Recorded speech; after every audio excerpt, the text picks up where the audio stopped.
Welcome. I'm Des Craig Gaming. I'm here to give you a pool aspect guide. Now, the elephant in the room is, yes, I did get huge inspiration from Villain Theory. I basically copied a whole crap load of his stuff, including the thumbnail. The cat is out of the bag, and I hope he doesn't mind, but he probably minds. But anyways, we're going to do this because I'm not as good as Villain Theory. I'm basically a discounted version of him, and I have no skill whatsoever. So, the three different categories I'm going through to illustrate this guide is first one is best heroes. That's going to be what are the best heroes to run the pool aspect, in my opinion. Then we have how to play. This is more about the variants and the different play styles you can play within the pool aspect. And lastly, every card breakdown almost.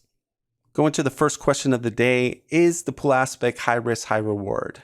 Now, many people think it is, and some people don't think it is. I'm in the camp of yes, the pool aspect is high risk, high reward, and I'll back it up with the evidence I give in this video. I think you want to live dangerously, and I don't mean that figuratively speaking. We want to go balls to the wall. We want to put bad icons out there. We want to use all those shenanigans to our advantage, and we want to do it shamelessly and recklessly to the full degree. Bro, please stop it with your bad icons, man. We're losing the game.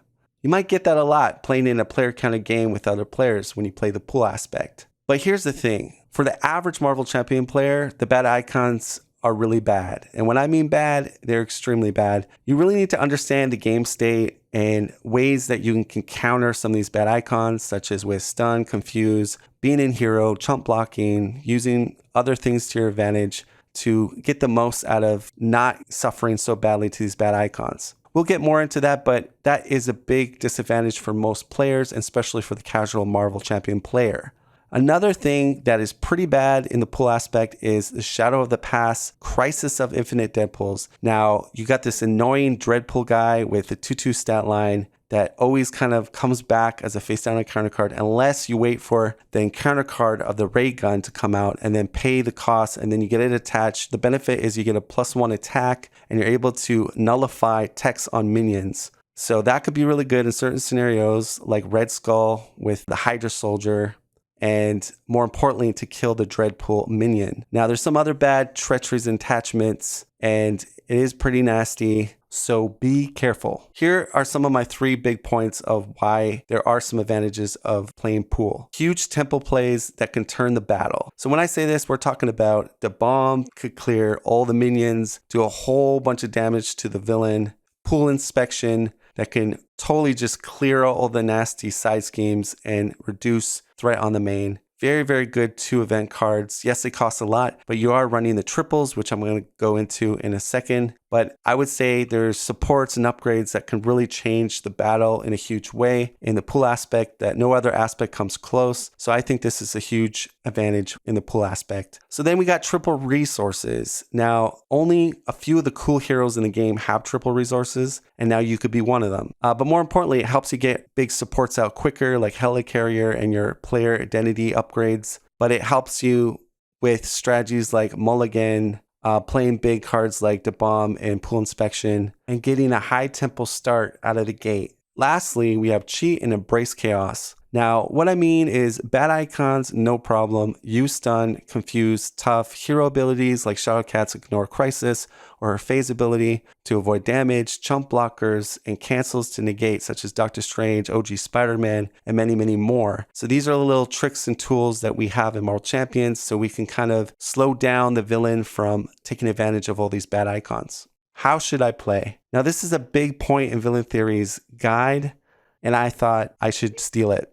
Yeah, I literally just stole it. But I did put my spin on it, and really it's more of a kind of 2 interpretations of how we think the pool aspect should play. He's more on the side of being careful and not embracing it like me, Darth Vader, the dark side. I say embrace that bad boy all the way. So what I say is embrace the risky. Yes, you're going to put in the triples, the stick-to-itiveness, and many other cards, but I think the key is to not be afraid and embrace risky. Deck building. What does that look like? I've broken it sort of down in 3 categories. The boxes represent the kind of percentage you should focus on. So basic cards being in the low percentage. The next box is synergistic cards for heroes. That's going to be cards that synergize the most with your particular hero. You're going to utilize those pool cards the most. Then finally, we got risky pool cards, which again embraces that nature of the high risk, high reward pool aspect. Go big or go home is the motto. We are going to risk it for the biscuit. Live Dangerously is a card we can play early if we have a Justice player or a hero like Shadowcat or Vision around. But usually you're going to play Live Dangerously when you're more set up in the game, and then you're going to try to knock out the villain in the next couple rounds. Other ways you can play Live Dangerously is with the bomb. You could throw that out there to get a huge bomb or a pool inspection. You can also swap it out if you're at the player size game limit by just playing another player size game, and then it just gets discarded. Laser Swords is a huge tempo swing card. This is best utilized on ready characters. If your pool hero is not a ready type character or has restricted weapons already, you can put it on plot convenience and give it out to a player that is a good ready character. Now, I like to talk about pool inspection and the bomb. These are great event cards, and they have some of the highest skill sort of ratio in the game, but they're better in multiplayer. All right, the next big category is synergistic cards for heroes. So if we look at Star-Lord, he has an ability in Alter called Smooth Talker. He can take a card in his hand, put it on the top. Then if you play a card like War, the upgrading pool, we can utilize that to then get that 6 cost, the bomb, do 6 damage to the villain, and that is awesome. Doctor Strange can use his Invocation deck to the full extent. He can then mulligan after abusing that, which is wonderful. Shadowcat can ignore crises. Ironheart can get Tufts, which work really well with the bomb, and also use an alter ego ability to pay for a resource and get a progress counter, which then you could play a mulligan to take advantage of that spend ability. Ready heroes love laser swords. That's right. Ready heroes love laser swords, and the pool aspect has your laser sword, so we can use plot convenience. Even if we're not playing a ready hero, we can put that underneath, and then the next round, a hero like Quicksilver can play action it, grab it, put it in his hand, and play it. Wonderful. Yeah, Quicksilver is the poster boy of laser swords. Drax is not to be forgotten. He's also extremely powerful ready type hero. And then we have our man Iron Man, reactor away. The Mulligan variant. Now, this is the most popular variant of the pool play.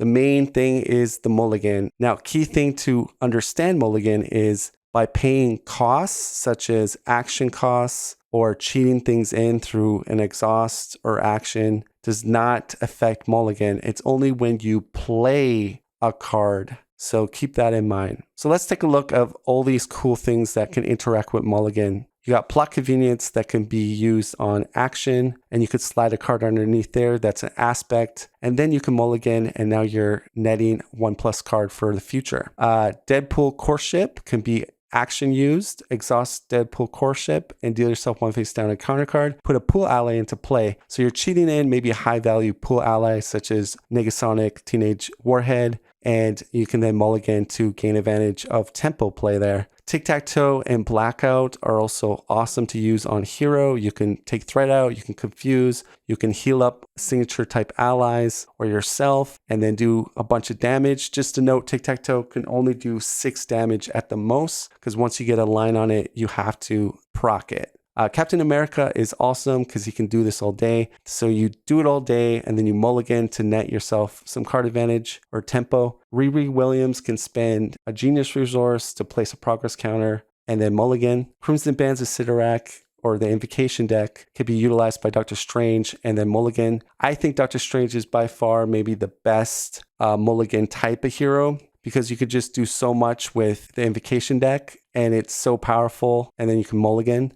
And then if there's some bad attachments out there, you can hero action, spend those resources, then you can mulligan up. The bad icon variant is probably my favorite. This works best in a team with a Justice player that could utilize Crisis Averted. More importantly, if you have Shadowcat or Vision, that's even better, because in their toolkit, they have ways to bypass Crisis. But since you are playing Live Dangerously early, you want to utilize like one way or another, fill the board with a lot of bad icons and go to town with the bomb, pool inspection, or bazooka. And it's a very fun way to play pool aspect Slap Yourself variant is kind of a variant that I came up with that I don't hear people talking too much about it, but Headpool is your hero. You're going to utilize him and try to put as many amplifications out there. So someone like Bulldozer comes in and you will smack that villainous minion, and then it's going to go to the villain with a bunch of amplifications doing mega damage. You could then run stuff like I Got This or Get Reggie to activate that a few more times. I usually will do a bunch of Headpool shenanigans and then kill that villainous minion, or if I can get a stunner, confuse, and then redo it next round for more damage. Well, that's it, guys. This is going to wrap it up. I hope you guys enjoyed this pool guide. If you like this type of content, please like and subscribe, comment, and I will see you next time.